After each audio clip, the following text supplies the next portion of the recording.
Payback is one of the methods we use to determine the return on an investment.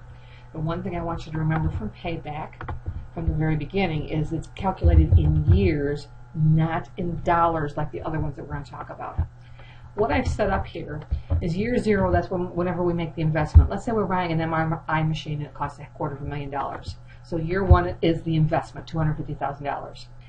Excuse me, year zero. Year one would be how much additional revenue would we get for this machine. If it's a new machine, it's how many patients can we see with this machine that we couldn't see with because of only having however machines we have right now.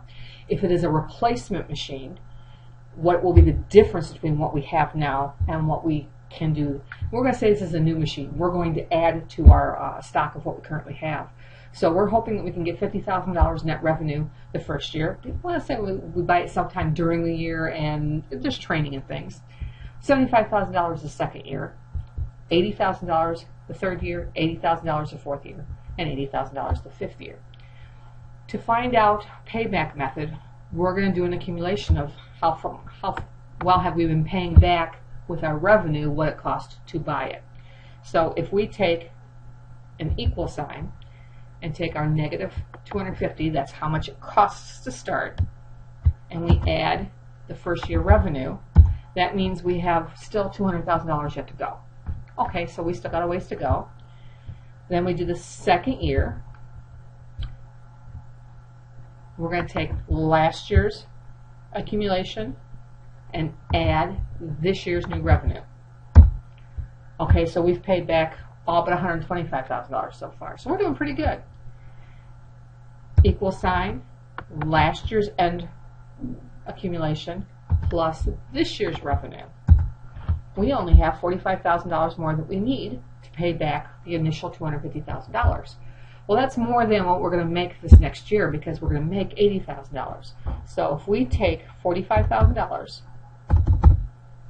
divide by the $80,000, that's how much of the year it's going to take us to make that 80, assuming everything's divided equally, it's spread equally over a year.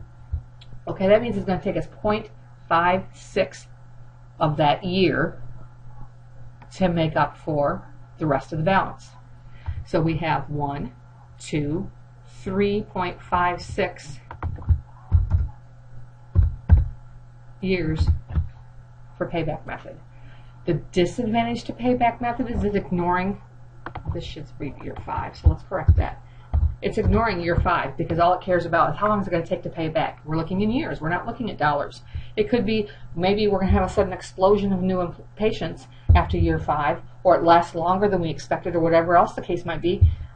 But we ignore that because all it's looking for is how long is it going to take for you to pay back the investment.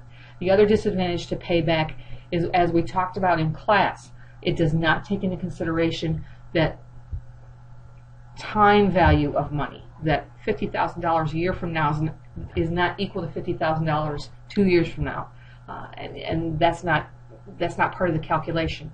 You're only looking at all other factors being equal, how long will it take you to pay back what it took to make the investment. That's the purpose. Thank you.